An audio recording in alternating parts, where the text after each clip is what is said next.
Hey, it's Mark Ferguson with Invest for More, and yes, we're back talking about the Venezuelan gangs in Aurora, Colorado again. And this time it's really starting to get to me just how much was covered up and all the craziness going on in Aurora with the police, the government, even the state of Colorado. And if you didn't hear, 19 people were detained after 2 people were tortured in the apartments just recently, and it was confirmed they were gang members, they were TDA members, most likely. They're all Venezuelans involved in this, and it's insane what is happening there. And it's insane that the media and the local governments were trying to say that there was no gang activity, nothing was happening months ago. And I have a lot of really new information, including some rather disturbing stuff, which we do want to show because nobody else is showing it. And let's see if I can find it, of course. That's one of the property managers right there. And that happened over a year ago. And nobody's reporting it. No one's showing that. The news, the local governments are talking about how awful the property managers and the owners are when the gangs were doing that to them over a year ago. So we'll talk about that. We'll talk about the code violations some more too, because that's the excuse that was used for why this apartment complex was shut down, and we'll talk about which complexes we're talking about. There's a lot to go over, and it's crazy.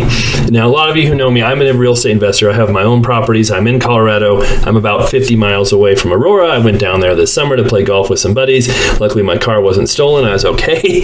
But I'm not trying to say all of Colorado or all of Aurora is being taken over by gangs, but it is really important to know what's actually happening in these apartments. And yes, they are being taken over by gangs, or already have been taken over, and it seems like not much is being done still. Even after all of this media attention, everything happening, not much is being done to stop them. But the property owners are definitely being thrown under the bus and even threatened to be sent to jail. They aren't arresting the gang members who are illegal, not in this country legally. In fact, they're letting them stay here even when they've been arrested.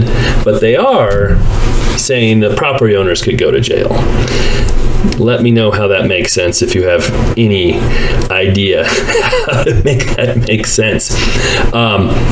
I have no connection to this whatsoever. None of these are my properties. I don't know the property owners or property management, any of that. This is all from an unbiased third-party person. I mean, I might be somewhat biased because of real estate, but it's crazy what's going on up there. And what's even crazier is a lot of this isn't being reported anywhere. You really have to dig and dig and dig to find this information. Okay, it's hard to know where to start because there's so many different things going on, but basically this is the apartments on Nome Street that were shut down back in August. So to give you some background on this all came to light because Aurora shut down this apartment building with 6 days notice. They kicked all 99 units out. Not all of them were occupied, but I think they said 199 people or something like that were occupying the apartment building. They gave them 6 days notice, kicked everybody out. They helped pay for hotels for a little while, but it was all on nonprofits and other people in the area to help these people find places to live. Turns out they're almost all immigrants from Venezuela because Colorado had given grants and money to landlords to house illegal immigrants in Colorado. And we'll talk about Colorado running out of money now too. Denver's also running out of money, big surprise.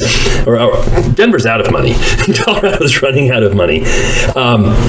And so what Aurora said and the police said was that they shut down the apartments because of code violations and they're in bad shape and it was unlivable. Well, that doesn't make sense because why would they kick out 199 people in that short of a notice, right? It just doesn't make sense they'd give them that little notice. And then if you actually look at their nuisance letter, which is what they use to kick out these people, and I have to go back to my Facebook page to get a clear view of this, which actually shows up in search results on Google, which is interesting, which kind of shows how little information there really is out there if my Facebook page shows up in Google. Not my blog, but my Facebook page. But this is the nuisance letter. Specified crime property determination notice. There is extensive criminal call history for this property to include motor vehicle theft, aggravated assault, arson, disturbing the peace. Crime data indicates crime rates at the property have risen almost 30% since you purchased the property in 2019. This letter is all for crime. Not one mention in here of code violations or the property not being safe. So they legally shut it down because of crime. And they basically said, landlord, you have too much crime at your property. You're not doing enough to stop it. So we're going to shut down your building and kick everybody out. And then when the landlord came back and said, well, Venezuelan gangs have taken over this property. We were kicked out of the property. We can't go in there safely, and the police won't help us. The police said, nope, that's not true. There's no evidence of gangs. The city said, nope, that's not true. There's no evidence of gangs. You're making it up to hide your code violations and lack of care on this property. Turns out all of that was pretty much not true.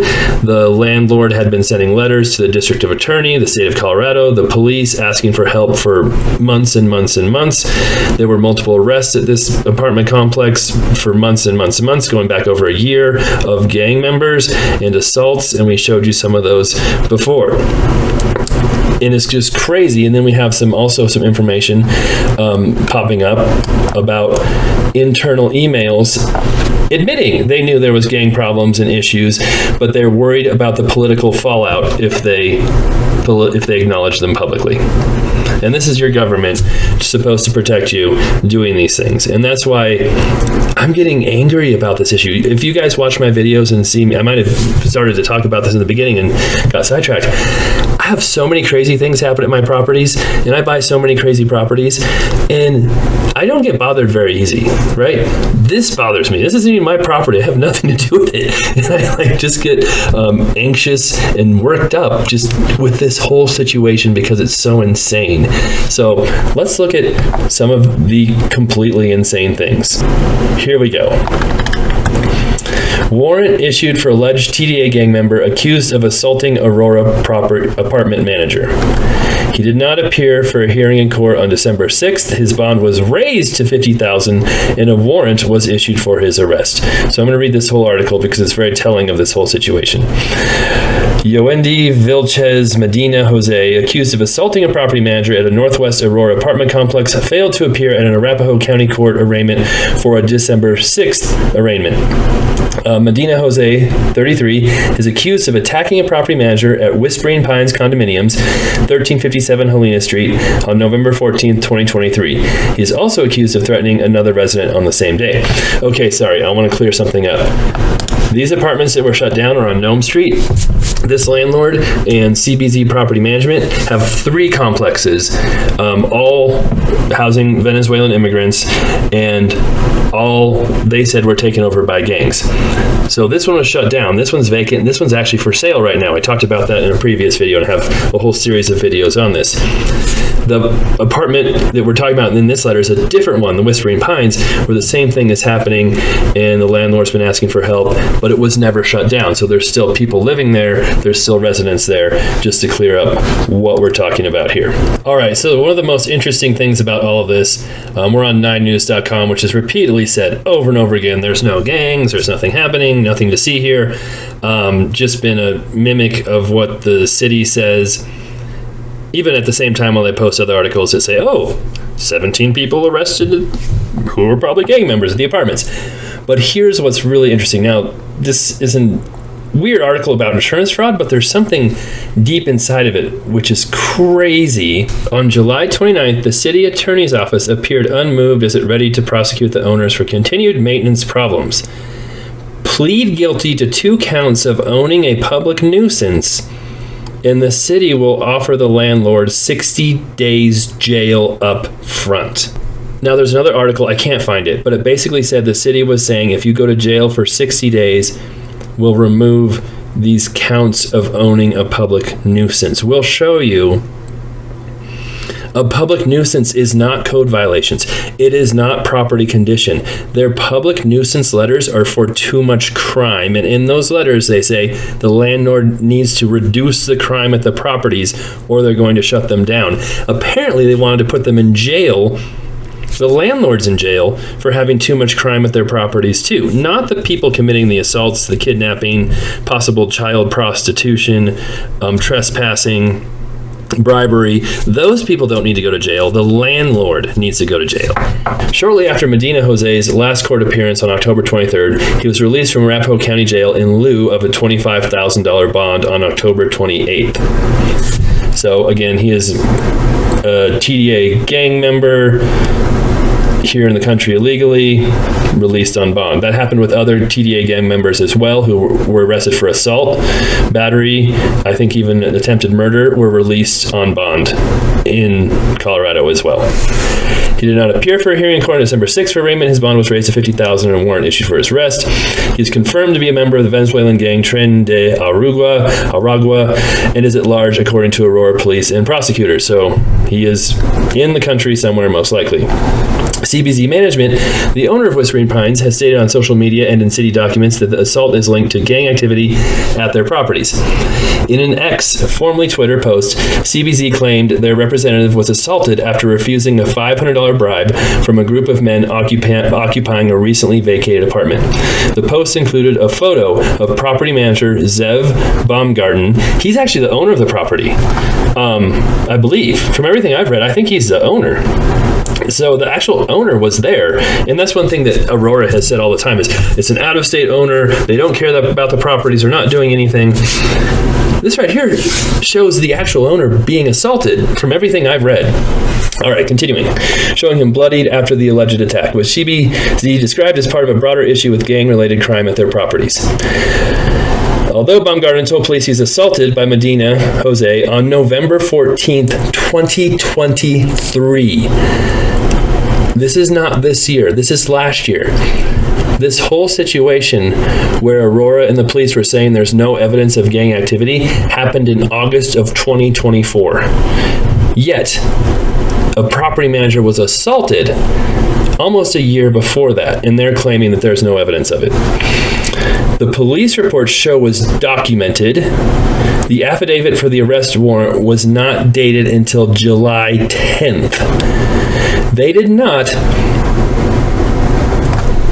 issue an arrest warrant for 7 months, 8 months maybe, after this property manager was assaulted. And this is what makes me mad, because when you say that these property owners aren't taking care of the building, yet the property owner was assaulted and beaten and bloodied, and you don't issue an arrest warrant for 8 months until after the incident, and it says the police reports documented the assault. And it says 10 days before that, on July 3rd, CBZ Management's lawyer, Walter Bud Slatkin, sent emails to city officials claiming the 3 complexes were owned by the management company, were all infested with criminal gangs. It's like they weren't going to do anything. They weren't going to arrest anybody. They weren't even going to issue an arrest warrant until their lawyer had to send them emails talking about this situation. That's insane. And what's even more insane is, we'll talk about this, Colorado is now investigating the property owners for not taking care of the properties. Why aren't they investigating the police or the city who covered this up and wouldn't arrest illegal criminals? That's what I would like to know.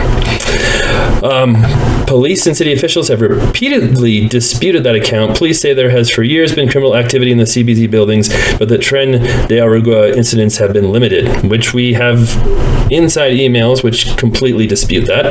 In an email between Slatkin and Aurora City attorney Pete Schulte, Slatkin claimed that a previous property manager the company hired to run the complexes turned out to be a member of the Tren de Aragua gang, speculating that the gang members' presence at the properties was facilitated by the previous property manager. So the owners also changed property managers. They were working diligently to try and clean this property up and fix things. Police and city leaders, including Mayor Mike Kaufman, have repeatedly attributed ongoing problems at CBC's properties to pervasive property management rather than pervasive Tren de Aragua gang activity. Kaufman has publicly referred to CBC as slumlords, while city officials maintain that allegations of Venezuelan gangs such as Tren de Aragua overrunning the properties are unfounded. Yeah, we'll show you that picture again. Councilman Daniel Jurinsky, however, has consistently sided with CBC, insisting that police and city officials have conspired to conceal the gravity of the gang activity at CBZ properties, but she offered little evidence to support her allegations. I see so many articles like this where it says There's little evidence, but in this article, there's literally gobs and gobs of evidence to support the allegations. All right. This is even more interesting. CBC's legal representatives from Perkins Coie stated in a letter to Aurora police that the assault on Baumgarten was captured on video and submitted to investigators. They described the incident as a violent attack involving gang members that sent the property manager to the hospital. The police had video of this happening, but they claim there wasn't anything happening. And why isn't this video on the news? Why isn't this picture on the news that I'm going to show you? It's not. It's on Twitter, on the property management's Twitter page, but they won't show it. So we need to ask ourselves why. Benito Jose was arrested August 5th by the Arapahoe County Sheriff's Office on a warrant stemming from 23 incidents. He faces felony menacing charges of being accused of threatening another resident and third-degree assault charges linked to the attack on Baumgarten. Aurora police announced September 11th that Medina Jose had been identified as a gang Tren de Arugua. I know I'm saying that wrong. I apologize. Absolute insanity. They're not arresting people. They weren't trying to arrest people. And this, it keeps dropping down. That's the picture. And this is CBC Management, who created their own X page to try and help clear their name and give information to the press who won't use it. The situation in Aurora, Colorado has gained attention as gangs and illegal immigrants have taken control of our properties. However, the larger issue is that the government not only ignored the crisis, but also scapegoated us to avoid accountability. And this is the picture after he was beaten by gang members at the properties. There's other stories, I've shown them in previous videos, of the gangs beating, I don't know if they beat them, but housekeepers were threatened. Their whole families were threatened if they didn't give them keys. Other property management representatives were threatened. Their families were threatened if they didn't give them keys or take bribes or start paying the gang rent. All the residents were threatened and told if they talked to the police or, TV, they would be killed, their families all killed. And then people wonder, we went to the apartment building and we interviewed some people and they said it's fine. Yeah, of course it's fine. They don't want their whole family to be killed because they talked on TV. All right. And this whole Twitter goes on and on, but it's very interesting because I showed this previously too. Like many large older properties, code violations can happen. We have always addressed them promptly. Our track record proves this. In 2023, we passed 3 full building inspections that included a detailed walkthrough of every unit.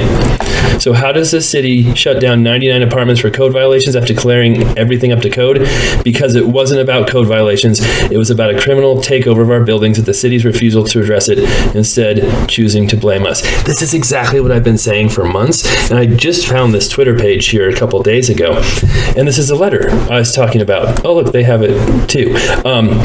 And I showed the code violations before as well. And a lot of those code violations said passed and fixed. They went back and they were passed. And a lot of those code violations were literally cars with expired tags. And it's illegal to tow a car with illegal tag or expired tags, by the way, in Colorado. So they can't even do anything about it. Dog poop outside, a 1-inch pothole on the ground.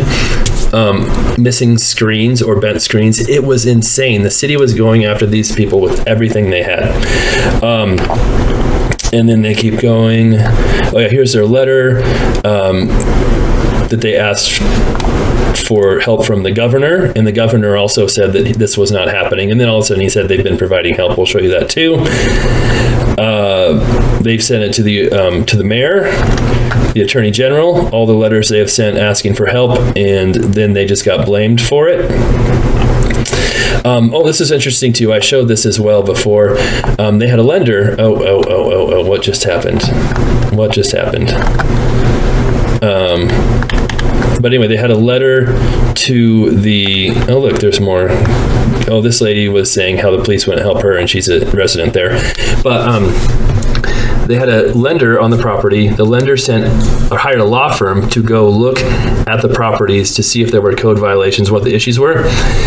They didn't find many code violations. They found the property run by gangs, property managers, housekeepers threatened. Nobody would go in the building because they would get assaulted, just like the picture we saw before. And this is from a lender hiring a third-party attorney who wanted to protect their investment. And if it was code violations and issues, they probably would have gone after the owners, but it wasn't. And as we keep going, like I said, there's more and more. The mayor even blamed our nearby Walmart for the recent closure, suggesting that Walmart, not the police, was too soft on crime. We keep seeing this in Denver and Aurora. Businesses, restaurants, Walmarts are shutting down because there's too much crime and nothing's really being done about it.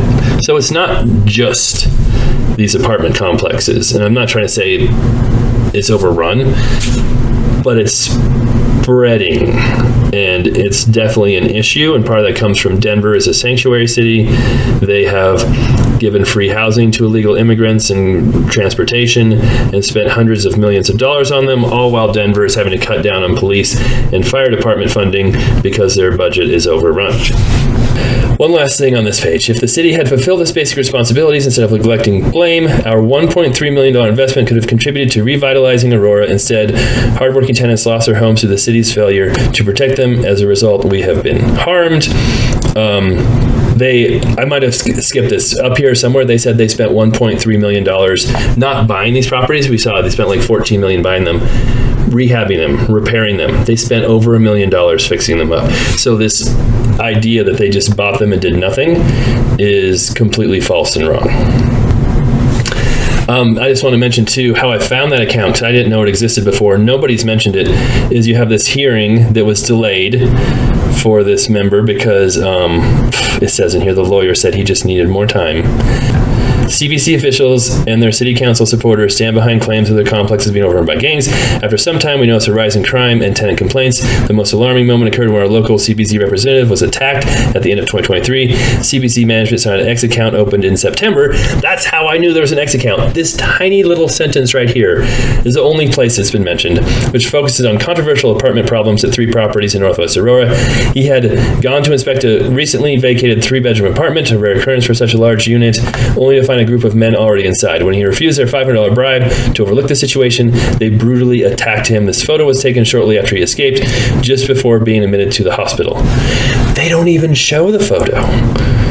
I had to go to X and find it, and I showed it to you guys on X. They describe the photo. It depicts a man with a beard and glasses with blood. Here's a letter from their attorney. Sent to the Aurora Police Department, November 23rd. A consultant for the property management company was so severely beaten and stomped by gang members that he had to go to the hospital. Notably, this incident was captured on videotape, which we understand was provided to the Aurora Police Department. An arrest affidavit filed with the 18th Judicial District Court incident is currently suppressed, but the complaint listed Medina's charges. On August 5th, Medina was arrested by the Sheriff's Office on a warrant out of Arapahoe District Court, charged with felony menacing, etc. At the request of Medina's attorney, the arraignment hearing was postponed for December 6th, which he didn't show up to, right? So he's still out there. And they wouldn't arrest him until lawyers sent a letter to the police saying, we sent you a videotape and we have pictures. This is your police hard at work. So I haven't gotten to the whole issue about why we're talking about this again, because of the 19 people detained after 2 people tortured at the apartments. And this just happened. So I almost forgot about this. I was so mad about the other stuff. More than a dozen people were being questioned after 2 people, a man and a woman, were accosted and taken to an empty apartment against their will, where they were restrained and pistol whipped before eventually being released after they promised not to call the police. Aurora Police Chief Todd Chamberlain said the incident began shortly before 9 p.m. Monday near a building at the Edge Lowry Apartments on Dallas Street, a complex he's previously described as a criminal nuisance. Police initially said 15 people were detained, but later updated that number to 19. The victims were approached by a group of more than a dozen armed people, most of them men, and were taken to another location against their will. They were pistol whipped, they were beat, they were mistreated. One of them, the male, was actually stabbed. He had a stab wound. So does that fall in the category of torture for me? Yes, it does. While the 2 were being victimized, some of the assailants burglarized their apartment. Shortly before 2 a.m., the victims were released when they promised not to call police. They got in their car, drove to a friend's place, and eventually did call for help. These individuals that are the victims at this point appears that they are immigrants, that they came with a Venezuelan community that was brought here. The fact that they stepped forward, I think, shows again the incredible amount of courage that they had. He said the department would make sure to keep them safe, even if it meant relocating them. Both remain at a hospital where they're being treated for injuries that are not life-threatening. After speaking with the victims, police responded to the apartment complex and found 15 people inside one apartment. All the individuals involved in this are most likely Venezuelan. Most of them are without question, or most likely, we believe at this point, undocumented or immigrants to the city of Aurora. Investigators were in the process of executing search warrants at 4 apartments in the complex and will eventually share photos of those who have been detained in an effort to identify those who were involved. This is without question a gang incident. I don't know which gang they're affiliated with yet. It might be TDA. It could not be TDA, Chamberlain said. We will determine that, and we'll find that out. But right now, as I said before, it's incredibly hard to identify specifically as TDA because there are no specific markers, there's no specific identifiers, unless they self-identify as TDA. So that just happened. And what did Polis say after this? Our governor, Jared Polis, who said before that this did not happen. Governor Polis congratulates the city of Aurora and Aurora Police Department for these arrests. The state added staff and resources to the task force in July and convened federal officials over the summer. The state stands ready to assist Aurora PD. Governor Polis is calling for additional public safety investments during the upcoming legislative session to crack down on crime and urges the legislature to approve those requests to make Colorado safer. Please note what I just said. The state added staff and resources to the task force. That's the Venezuelan TDA gang task force that was started in this July and convened federal officials over the summer. They started a task force, they added resources, they talked to federal officials in July, but, of course, Colorado Governor Polis denies Venezuelan gang activity. Colorado's Democratic governor denied Venezuelan gang members are taking over apartment buildings in Denver despite video footage, police reports, and the city's mayor confirming the activity. Polis said reports that Tren de Aragua is taking over apartment buildings in Aurora are imagination. The press office pushed back after Aurora Republican Mayor Mike Kaufman and Aurora City Councilwoman Danielle Jurinsky, also Republican, who said buildings were being overrun by migrant gang members. The governor has already let the mayor know that the state is ready to support the local police department with assistance from state troopers and the Colorado Bureau of Investigation if needed, spokesman Shelby Wyman told the New York Post, but according to police intelligence, this purported invasion is largely a feature of Danielle Jurinsky's imagination. Wyman added that it's illegal to take over buildings in Colorado, and if Jurinsky has knowledge of such activity, the governor's office is ready to assist cops in taking them back. Polis spokesman said the governor wants Kaufman and Jurinsky to stop spreading false news. So that was posted August 30th, months after they had said they had a TDA task force talk to federal officials about gang problems in Denver, and then they claim they don't exist. Why? Why would everybody cover everything up? Well, that brings us to this. Aurora police emails. 100 plus Venezuelan gang members operated in Metro Denver. Emails revealed internal conflicts and political concerns regarding Tren de Arugua's activities and apartment closures. This is crazy, I'm warning you. Aurora officials knew or strongly suspected for much longer than previously disclosed that Venezuelan gang operation in their city was much larger than a handful of members at a single apartment complex, according to emails obtained by the Denver Gazette. Authenticated by city officials, the cache represented more than 24 internal Aurora Police Department emails dating back to September 11, 2023. This is nearly a year before it was publicly known that the Venezuelan prison gang known as TDA was operating in Denver metro area, and before city officials shuttered an apartment complex. The emails painted a dire picture showing internal conflicts and worries about the political fallout, and a police force fearful of venturing into areas without a solid backup. So the police didn't want to go there because it was too dangerous, basically. They cited intelligence reports saying more than 100 TDA members were operating in the Denver area, and the gang intended to make Denver their headquarters in the U.S. Ryan Luby, a City of Aurora spokesperson, confirmed the emails. quote, "We must remember that police departments and the justice system as a whole must rely on admissible evidence, not hearsay, rumors, and fragments of information," Luby said in an email Thursday. Contrary to claims made on social media and by select news organizations, the city, including APD, has remained consistent in responses on this matter. How can they remain consistently different, I would say. In August, city officials boarded up Aspen Grove, a 99-unit apartment complex near Nome Street, yada, yada, yada. We have been in communication regarding Nome, as well as the city, in regards to the abatement process at Nome. They pretty much said they want to get rid of them due to the crime. I want to find...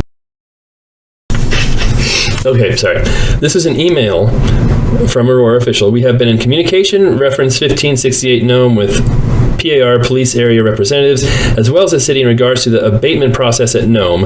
As of now, from the city manager's office, the political problem with abating the Nome property is unhousing all the migrants and the perception of how it looks, especially in the wintertime, of essentially kicking everyone out due to the non-compliance on the owners," an officer wrote in a January 11th email. That's January 11th, 2024. We aren't to January 2025 yet. That would be impossible.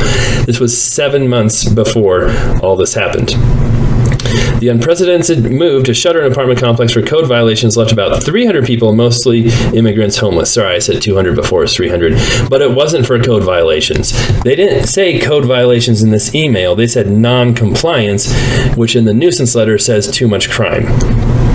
CBZ Management, a Brooklyn-based company, owns Aspen Grove and 10 other properties in Colorado, including Whispering Pines and the Edge of Lowry and Aurora. That's where we had the other issues we just talked about. "We are coming for you. The owners have repeatedly said the TDA gang exerted control over management at all 3 of their Aurora complexes. We would like to be able to resume normal operations at our buildings, but we cannot do so under the threat of present and immediate danger against residents, staff, and management," a spokesperson for the owners earlier said. In fact, police were aware of this last fall when Zev Baumgarten, the property manager, was beaten on November 14th at Whispering Pines by several men who had been drinking and listening to loud music in a vacant apartment. Zev advised he was punched around 20 times in the face and kicked numerous times in his torso, an Aurora police report said. Initially, city officials denied the Venezuelan gang had anything to do with the Aspen Grove closure and solely blamed absent landlords for deteriorating conditions of the complex. Instead of expending the resources to address the documented issues, CBZ and its stakeholders have hired a team of attorneys and, as we learned today, a Florida-based public relations firm to engage in diversionary tactics, fight the city and its city-chartered mandated duties to enforce city code, and alternative narratives with many of you, Luby had said. That was the city saying there was no gang problems. It was all the property manager. An independent report with a law firm, we talked about that, found the gang entrenched itself in Whispering Pines complex using units for illegal activities that included the prostitution of minors. Yeah, let's just let that go on, Aurora Police. Why would that be an issue, right? The gang, according to an August 9th report shared with then interim police chief Heather Morris, Mayor Mike Kaufman, and the city manager Jason Batchelor, was also demanding half of the rent, drying up collections for the landlord. The evidence we have reviewed indicates that gang members are engaging in flagrant trespass violations, assaults and battery, human trafficking, and sexual abuse of minors, unlawful firearms possession, extortion, and other criminal activities, often targeting vulnerable Venezuelan and other immigrant populations, the report said. This is a report from a third-party law firm, by the way. In all this, a distinct modus operandi appears to be taking shape. An operation earlier this month at a sprawling 678-unit apartment complex in San Antonio, Texas, dubbed Operation Aurora. San Antonio Police Chief William McManus said TDA targeted immigrants who gang members moved into empty units to extract rent from them. So they're not just doing this in Aurora, they're doing it in other places too. John Barker, owner of the Palacia apartment homes in Texas, has said in media reports that TDA racket in San Antonio was eerily similar to Aurora. Barker declined to comment. In a sharp contrast to the public statements that Aurora Police Chief Todd Chamberlain has made about the difficulty of identifying TDA gang members, McManus provided information about their colors, red, and tattoos as a means to identification. That's the first I read that. So over and over, Aurora and the police here have said they can't identify them. And then we have someone else saying, oh, you can, because of their colors and tattoos. And that's a different police chief. That's not interesting.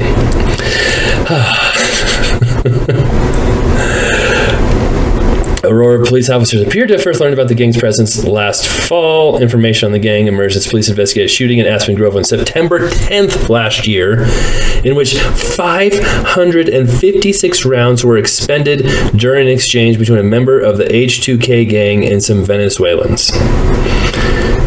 That's the first I've heard of that, too. I've heard of that shooting. They didn't mention 556 rounds were expended. Yeah, there's no problem. Everything's fine at these apartments. It's just the landlord. The landlord's a real jerk. He keeps letting these shootouts happen. He needs to hire private security from the military and have them come in and stop these gang members because our police don't want to go there.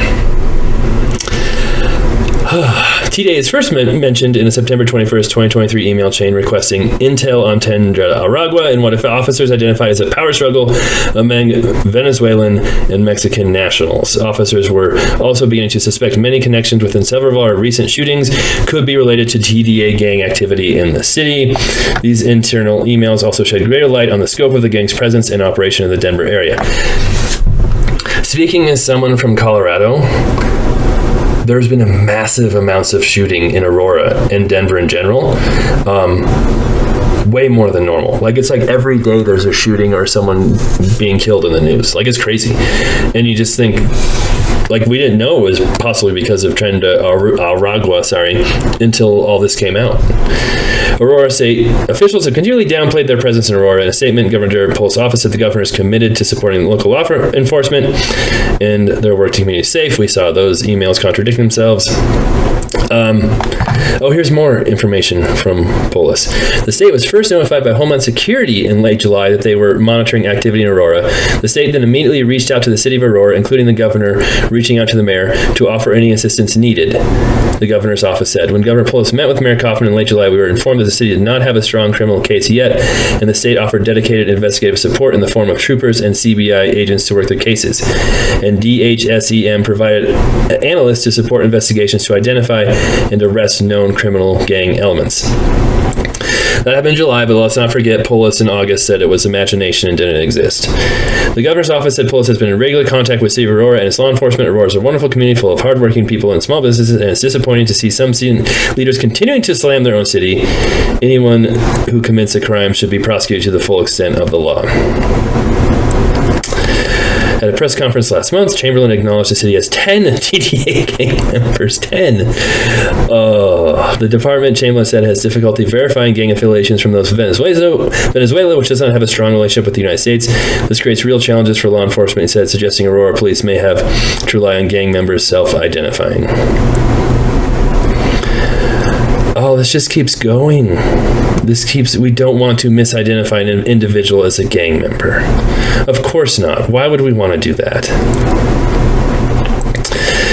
But a month earlier, police said in the internal emails that they were informed by U.S. Immigration and Customs Enforcement, ICE, agents that feds had identified as many as 120 TDA gang members in the Denver area. There you go. There's the chief of police saying they have 10 when they received an email saying there was at least 120 from ICE a month before. We were told there's a list of 120 vetted TDA members, and the top 5 shot callers were identified at each problem address, officers said in an August 23rd email.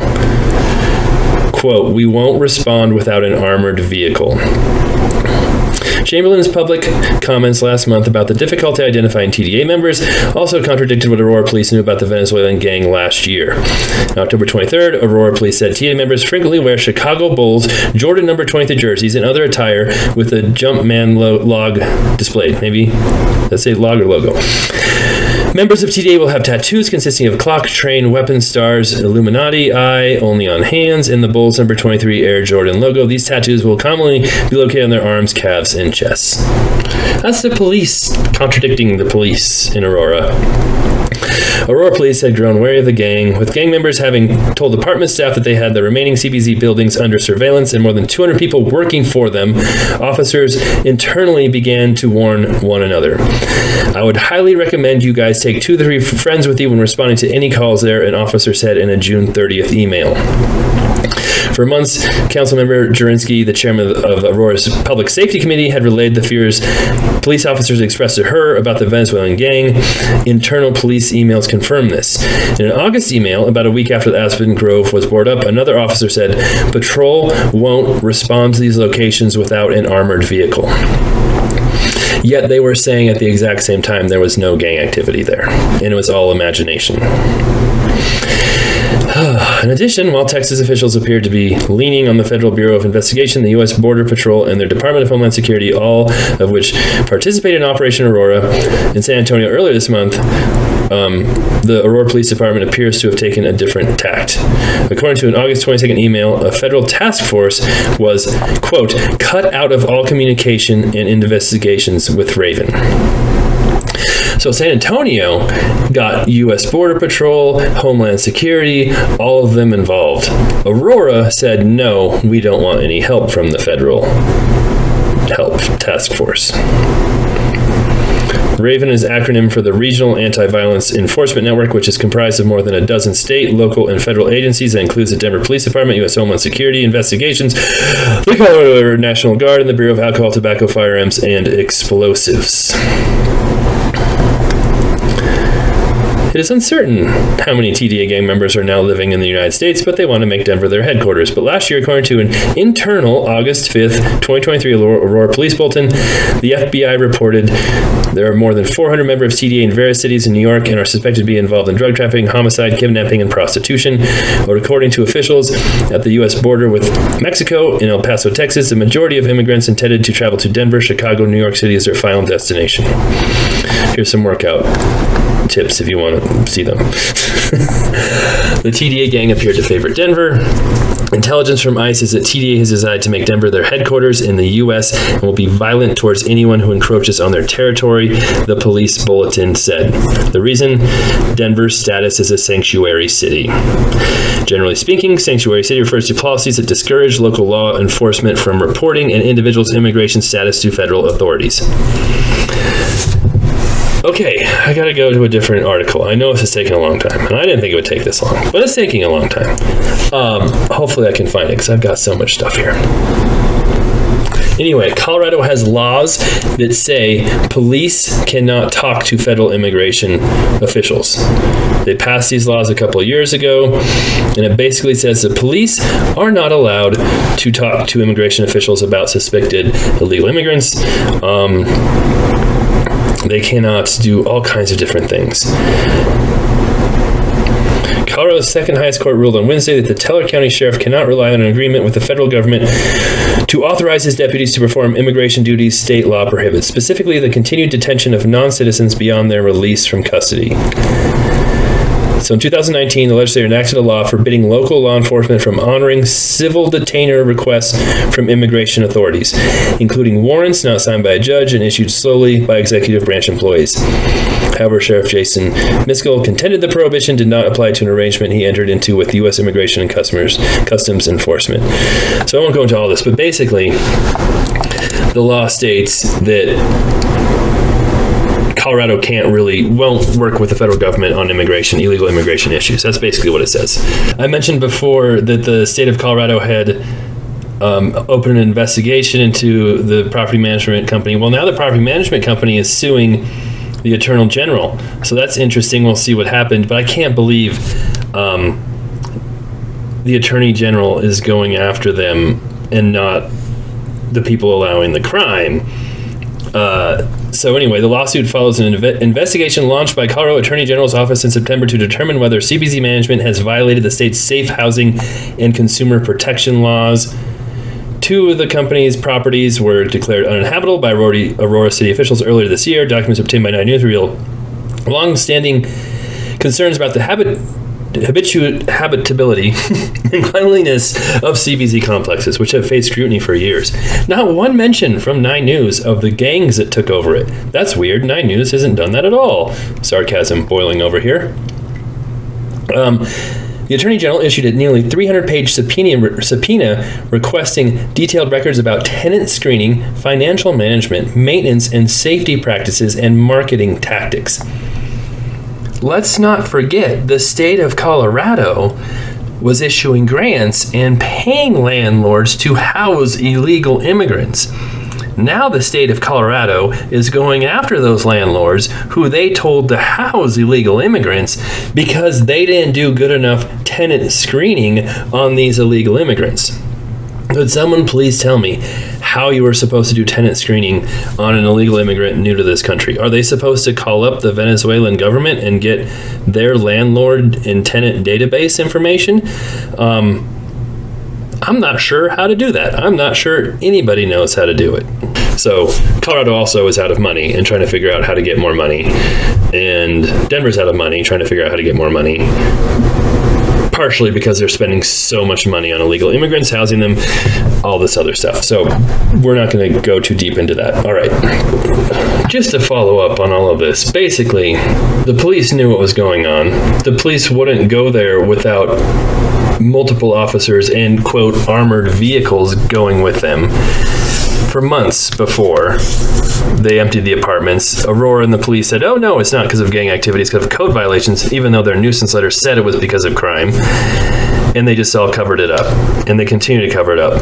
But the worst part about this isn't the cover up or them not admitting the gang issue. The worst part about this is assaults on people and citizens being kidnapped and pistol whipped and stabbed and child prostitution, and the police apparently not doing anything and covering it up. That's the worst part, is that there's crimes occurring against minors, against U.S. citizens, against non-U.S. citizens, and it's continuing to happen. And they weren't issuing arrest warrants for 7 months after getting video of crimes. Because why? Those are the questions we have to be asking. And like I said, Colorado is now investigating the property owners for having bad conditions at the apartments. They aren't investigating the police or the city or themselves for allowing this to happen and crime to take over. No, we're going to blame the property owners who spent $1.3 million fixing up the properties and passed all their code inspections. I guess we'll leave it at that. Let me know what you think. This took way longer than I thought. Thank you for those of you who stuck with me. Of course, we'll have more videos on my properties and investments and rentals and flips and businesses. Those are much more happier and fun to talk about. Let me know what you think. We'll be back.